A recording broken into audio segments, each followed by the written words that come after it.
성경 말씀 한 곳 더 보도록 하겠습니다. 루가복음 13장입니다. 루가복음 13장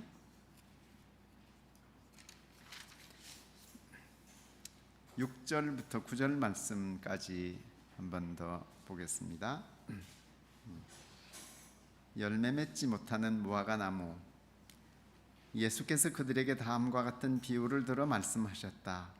어떤 사람이 포도원에 무화과 나무 한 그루를 심어 놓았다.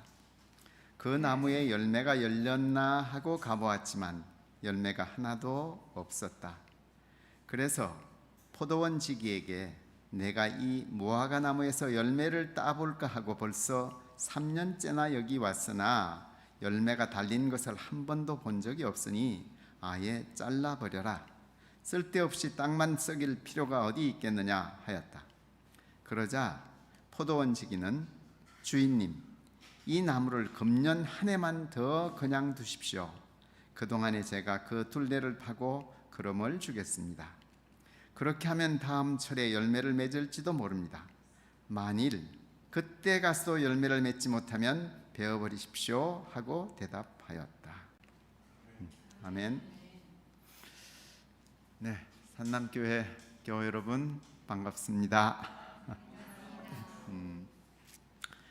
제가 상주에서 신부님 말씀하신 대로 은퇴하고 지금은 이제 조그마한 농장, 그러니까 농장에 액센트가 있다기보다는 노후를 보내는 즐거움이기도 하고, 또 한편으로는 제가 해외에서 생명농업이라는 것을 많이 가르쳐 왔어요. 소개하고 가르쳤는데 그것을 생명농업을 보고 배울 수 있는 좋은 시범농장 하나 있으면 좋겠다, 그 생각을 하고 있었어요. 그래서 그걸 열심히 세계 곳곳에서 만들어 보려고 애를 쓰는데 만들어진 곳도 있지만 한국에서도 제가 은퇴해서 좀 작지만 생명농업 농장 하나 있으면 만들어가면 좋겠다, 그런 생각이 들어서 제가 직접 만들고 있습니다. 그런데 지금 이제 2020년 4월부터 그쪽으로 이사를 가서 만들기 시작했으니까 이제 만 5년 됐습니다. 그래서 제법 잘 만들어져 가고 있어요. 제가 신부님은 한번 저희 집에 다녀가셨어요. 그래서 여러분들도 오늘 이후에 정식으로 초대를 할 테니까 한 번쯤 오셔도 좋습니다. 네, 박수 칠 일입니다. 그리고 방도 여러 개 있어서 주무실 분들은 주무시고 가도 1박 2일 좀 지내고 가셔도 괜찮은 그런 공간입니다. 그리고 참 신부님 벌써 우리가 만난 지가 40년인 것 같아요. 86년도에 봤죠. 네, 86년부터 91년 정도까지 제가 대학에서 강의를 했는데 그때 정말 만나서 정말 친하게 잘 지냈어요. 서로 이제 교파가 달라서 그렇게 자주 만날 수 있는 구조는 아니었지만 그래도 어디서 어떻게 하다가 어디로 이동했다 이런 얘기들을 저도 오신 분이 어떻게 살아왔는지를 대충 알고 또 오신 분님도 제가 어떻게 살아왔는지를 대충 아는 정도로 잘 알고 있는 사이고요. 그리고 최근에는 제가 이쪽으로 이사를 오고서는 지금 다니고 있는 교회가 쌍샘자연교회예요. 말하면 행정구역상으로는 청주에 속하고 그리고 녹색교회 연합 때문에 벌써 제가 여러 번 신부님을 만났습니다. 저희 집에도 다녀가시고요. 그래서 참 40년 동안 오랜 세월 동안 이렇게 알고 지낸 신부님인데 제가 정작 여기 와보기는 했어도 전례에 함께 참여해 본 것은 오늘이 처음이에요. 그런데 저희가 상샘자연교회를 나가면서도 이제 아내하고 거기 나간 지도 3년 됐는데 아내하고 이야기하기를 그동안은 한 주도 빠짐없이 가능한 한 그 교회를 나가려고 애를 썼는데 이제부터는 한 달에 한 번씩은 다른 교회를 가자. 그래서 정말 만나고 싶었던 만나고 싶었지만 또 우리가 보고 싶었지만 못 갔던 교회를 한번 방문해 보자, 이런 계획을 세웠어요. 그래서 이번 6월 달 처음 시행하면서 제일 먼저 가보고 싶은 교회가 어딜까 하다가 제가 오신부님한테 가겠다고 지난주에 말씀을 드렸어요. 네. 그래서 저희가 이제 순회하는, 말하자면 한 달에 한 번씩 그래도 다른 교회들을 순회하는 첫 번째 교회가 우리 산남교회라는 거 알아주시기 바랍니다. 그리고 제가 신부님만 알면 또 좀 서먹한 부분이 있을 텐데, 작년에 태국을 또 같이 다녀오신 분이 두 분이나 계셔서, 그리고 또 사모님도 또 알고 그러니까 낯설지 않는 느낌이 듭니다. 네. 그리고 제가 신학생 때도요, 제가 몇 년 동안 살았던 그 집이 바로 수유동 성당이라고 하나요? 도봉교회. 지금은 도봉이라고 돼 있나요? 그렇죠. 수유리에 있었어요. 수유리에 있는 그 성공의 성당에서, 거기서 저희가 집을 지키고 살았어요. 몇 년간 그랬기 때문에 그게 인연이 됐고, 그 다음에 제가 이제 대학원 박사과정 들어가면서부터는 성공회 대학에서 또 강의를 하게 됐고, 그래서 성공회하고는 제법 인연을 가지고 있는 편입니다. 낯설진 않습니다, 제게는. 자, 오늘 본문 말씀으로 좀 들어가 볼까요? 우선 어디서 지금 이 본문 이야기가 나오는 배경이 어딜까요? 본문 내용이 나오는 배경이 어딜까요? 어떤 땅이죠? 어떤 땅? 열심히 안 읽으셨나 보네. 네, 질문에 익숙하지 않죠. 그렇지만 오늘은 저하고 질문 좀 이렇게 몇 가지만 하겠습니다. 우선 보세요. 포도원이잖아요. 포도원이에요. 이야기가 나오는 장면은 포도원입니다. 포도원에 무슨 나무? 무화과나무예요. 그러니까 포도원이라면 전체는 포도원이에요. 포도나무가 심겨져 있는데 주인이 왜 마음이 바뀌어가지고 무화과나무 한 그루를 심었을까? 그것도 신기하잖아요. 무화과나무 한 그루가 있어요. 그런데 이 무화과나무는 몇 년이나 됐죠? 심은 지 어쨌든 최소한 3년 됐겠죠. 네, 최소 3년입니다. 3년 정도 된 무화과나무 한 그루를 놓고 이야기가 지금 전개되고 있다는 거죠. 그런데 그 이야기의 내용이 뭡니까? 네, 주인이 3년 동안이나 그 무화과나무에 열매가 맺혔나 하고서 이렇게 봤는데, 이게 그림이 그려지잖아요. 와서 봤는데 안 보여. 그래서 뭐라고요? 예, 포도원 지기한테, 농부에게, 야, 이거 쓸데없이 땅 버리지 말고 베어버려. 그러면 농부는 어떻게 해야 할까요? 주인의 얘기니까 들어야 되잖아. 그런데 감히 겁도 없이 어떻게 해요? 네. 그것도 그만하게 말하거나 그러면 주인한테 혼날 텐데, 그러지 않고 주인님, 올 한 해만 더 봐줍시다. 그리고 제가 그냥 두지 않고 그 둘레를 깊이 파고 그름을 주겠습니다. 내년에 또 안 열리면 그때 찍어버립시다. 이런단 말이에요. 정말 굉장히 지혜로운 농부인 것 같아요. 동의하시나요? 네. 자, 여러분 어디에 관심이 있으세요? 이 이야기, 짧은 이야기 속에 여러분의 관심은, 주된 관심은 어디에 있을까요? 열매에. 또 정답은 없어요. 열매에 관심이 있어요. 또 어디에 관심이 있을까요? 열매뿐인가요? 주겠다고 하는 농부의 용기. 네. 초점은 주인에게 맞출 수도 있고요. 카메라 앵글을 지금도 사진 찍듯이 카메라 앵글을 얼굴에 맞출 수도 있고 아니면 옷에 맞출 수도 있고 다른 곳에 맞출 수도 있어요. 그래서 이 짧은 이야기지만 이 이야기를 가지고 초점을 어디에 두느냐에 따라서 다양한 설교가 가능할 수 있어요. 그런데 오늘 저는 어디에 초점을 맞춰볼까요?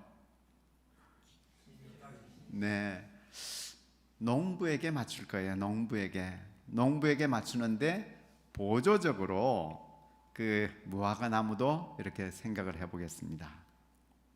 자, 무화과 나무 누가 심었죠?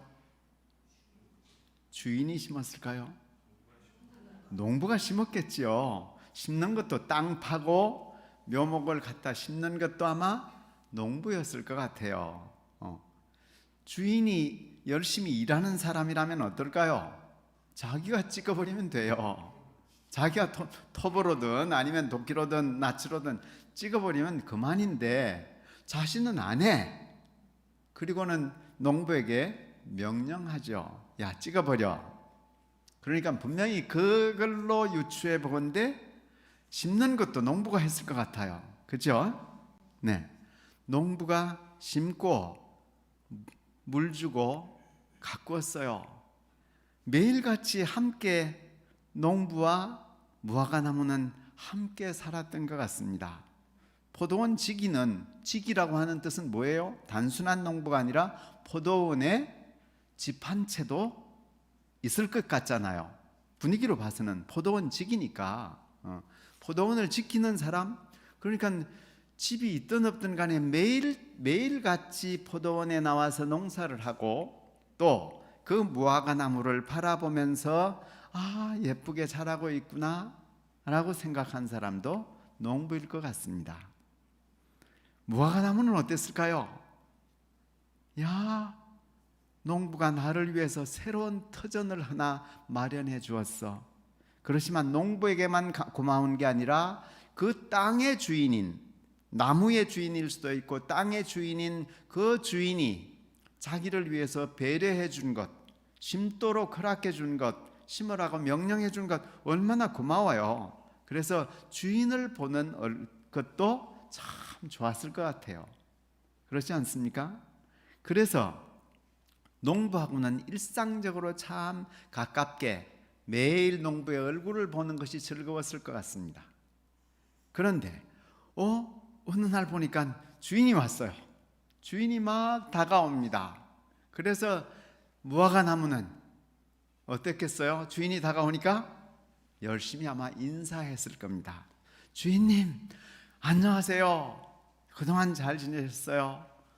그래도 주인님이 허락해 주셔서 내가 이 땅에서 잘 살고 있어요. 막 그러면서 반가워서 가지를 흔들었을 것 같습니다. 그런데 주인의 모습은 어땠을까요? 와서는 무화과 나무 자체가 반갑고 좋아야 하는데 그렇지 않고 뭐 했어요? 열매만 살폈어요. 나무 자체가 이게 좋았어야 되는데 아, 너 지난 1년 동안 많이도 컸구나. 예뻐졌네. 씩씩해졌네. 이렇게 가지 않고 열매가 있나 없나 이것만 살폈단 말이에요.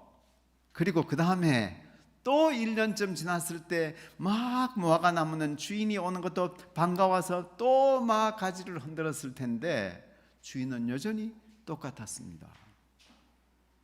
3년째도 마찬가지였어요. 얼마나 좀 무화과 나무의 입장에서 보면 서운했을까요? 그래도 감사를 표현하고 막 주인님 덕분에 제가 여기에 살 수 있게 돼서 고마워요. 감사합니다. 그러고 싶은데 주인은 오로지 열매만 관심이 있는 거죠. 그런데 그 3년째 되던 해는 어때요? 지금 이야기를 나누는데 무화과 나무의 입장에서 보면 어떨까요? 소름이 끼치는 일이에요. 아이고 이제 난 죽었구나. 찍어버리라고 하니까 아이고나 내가 그렇게 이렇게 이제는 한 터전을 보금자리를 잡고 잘 살고 있다고 생각했는데 이제 나는 죽었구나. 정말 가슴이 철렁 내려앉으면서 정말 사색이 되어 있겠죠.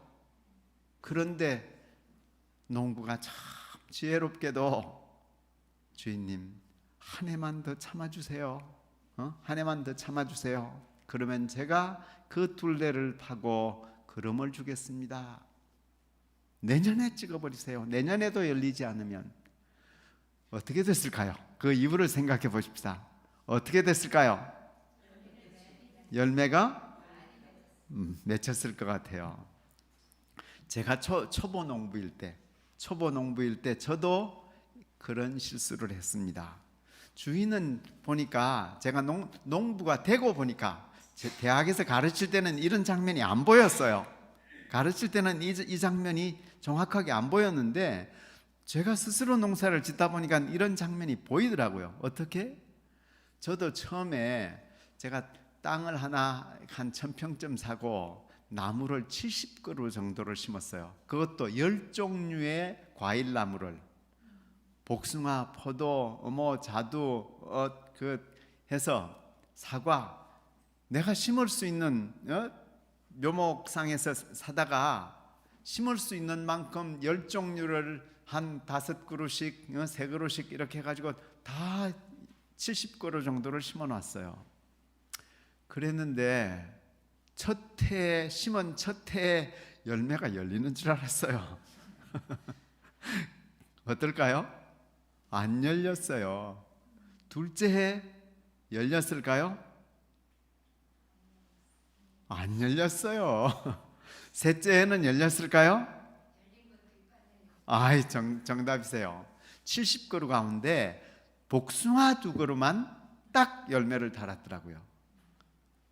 이 성경 본문의 기준으로 보면 나머지 68그루는 어떻게 해야 돼요? 찍어버려야 돼. 찍어야 돼. 그런데 나는 이미 3년간 농사를 지니까 느낌이 오는 거예요. 올해 안 열렸지만 내년에는 모두 다 열릴 거야. 이 확신이 있는 거예요. 농부도 그걸 알았을 거예요. 포도나무를 키워봤으니까. 그런데 농부의 자세를 보면 참 지혜로워요. 주인님이 농사를 안 지어봐서 모르는데 1년 지나면 이거 다 열려요. 이렇게 주인을 업신여기지 않았단 말이에요. 자기는 아는데도 불구하고 1년만 더 기다리면 제가 더 땅을 파고 그름을 주겠습니다. 이 농부의 모습을 보면서 저는 굉장히 단순한 농부가 아니라 거룩한 느낌이 들었습니다. 제가 농사를 지으면서 이 농부로부터 참 많은 깨달음을 얻었습니다. 저희 집에 와보시면 압니다. 제가 심지 않아도 저절로 자라난 나무들이 수두룩해요. 그런데 그 가운데는 예를 들면 복숭아 나무가 내가 농사하고 있는 텃밭에 복숭아 나무가 자랐어요. 모과나무도 자라고요. 배나무도 한 그루 있고요. 이것들이 다 심어본 적이 없는데 다 저절로 났어요. 그런데 아직 4년째 되도록 모과나무는, 배나무는 열매가 없어요. 올해 4년째인데도 복숭아는 개복숭아인지 참복숭아인지 모르겠는데 올해 제법 작년보다 훨씬 알이 굵어지고 있어요. 작년부터 달리기 시작했는데 복숭아는 그래서 한 3년 되면 벌써 여는 것 같아요. 나무가 없다 한들 복숭아가 내가 그 복숭아를 먹을 수 없다 한들 나는 그 복숭아를 싫어하지 않아요. 왜요? 우선은 그늘을 주기도 하고요. 봄이 되면 아주 붉고 예쁜 꽃들을 쫙 피어내는 게 그것 자체만으로도 너무 아름다워요. 대부분의 꽃들이 그러잖아요. 꽃을 피우면서 열매에 관심이 있나요? 꽃 자체가 예쁘니까 그것 그대로 두는 거죠. 정원에다가. 그런 것처럼 저희 밭에도 열매가 열리지 않더라도 그것 자체로 좋아요. 더군다나 저는 땅갈이를 하지 않다 보니까 땅을 트랙터를 사용하지 않아요. 우리 집에 기계라는 게 거의 없습니다. 예초기만 있습니다. 예초기도 기계니까 풀을 잘라야 돼서 예초기만 제가 쓸 뿐 나머지 기계는 땅을 가는 기계 뭐 이런 것들이 없습니다. 땅을 갈지 않다 보니까 내가 심지 않았던 것들이 곳곳에서 바람에 날려왔든지 뭐 하여간 어디서 어떻게 새가 물어다 놨는지 모르지만 곳곳에서 자꾸 새로운 것들이 막 돋아나요. 그것 자체로 행복합니다. 그러면서 창세기 1장에 나오는 하나님의 심정이 보여요. 오늘 본문에도 잠언에 나오는 본문도 비슷하네요. 그 하나님의 창조하심, 그리고 창세기 1장에 보면 땅과 물을 서로 나눠 놓고는 하나님이 보시기엔 너무 어땠어요? 좋았어요. 좋았더라 수준이 아닙니다. 이렇게 좋구나. 농부의 심정으로 읽으니까 하나님이 땅에서 풀이 돋아나거라 곡식이 돋아나거라 하고서는 보니까 어땠어요? 너무 좋았어요. 너무 막 이런 감탄사가 몇 개씩 붙어야 될 만큼 그 장면이 그냥 우리 성경 지금 현재 번역해 놓은 것처럼 하나님이 보시기에 좋았더라 이런 수준이 아니라니까요.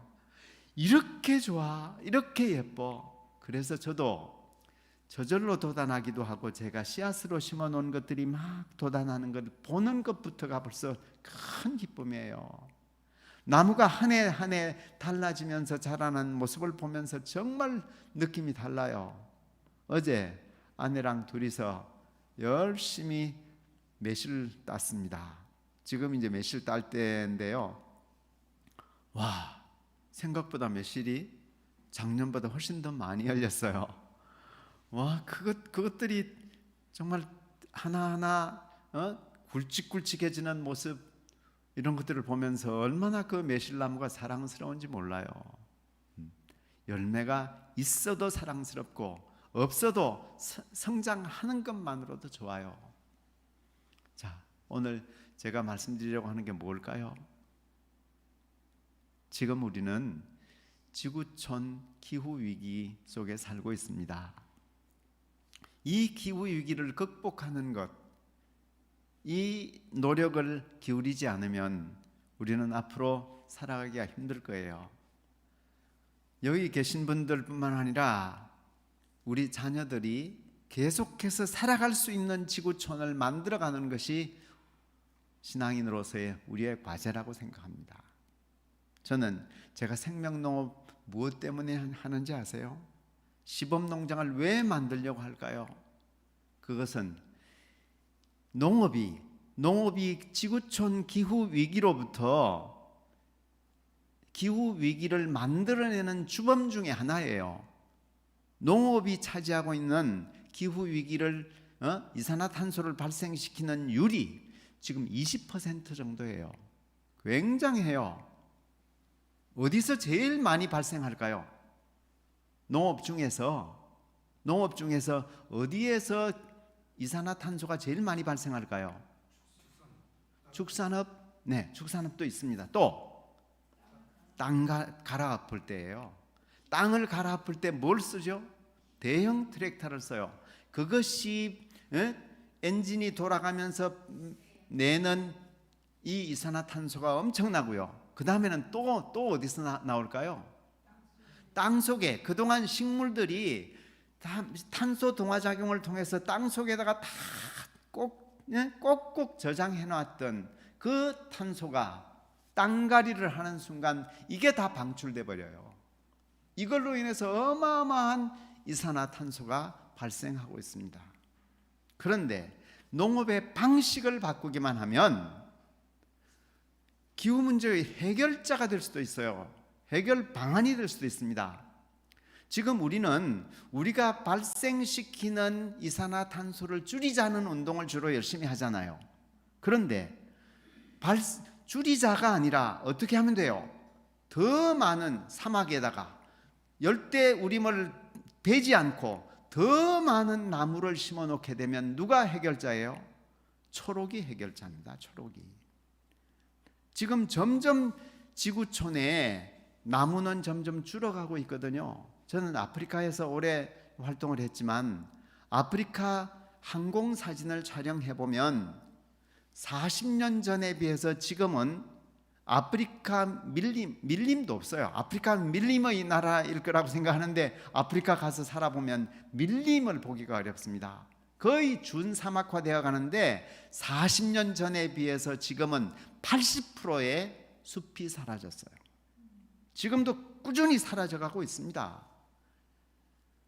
그런 것들을 생각하면서 숲을 가꾸는 것, 나무를 한 그루에 나무를 심는 것, 농업에 있어서는 땅갈이를 하지 않는 농업을 생각하고 그것을 실천하는 것, 이런 것이야말로 지구촌을 건강하게 만들어가는 아주 훌륭한 방법입니다.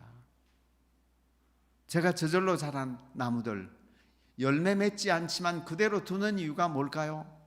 더 많은 이산화탄소를 흡수해서 너는 건강해지고 탄소 동화 작용을 통해서 너는 건강해지고 지구촌 기후위기를 해결하는 한 주체가 되거라.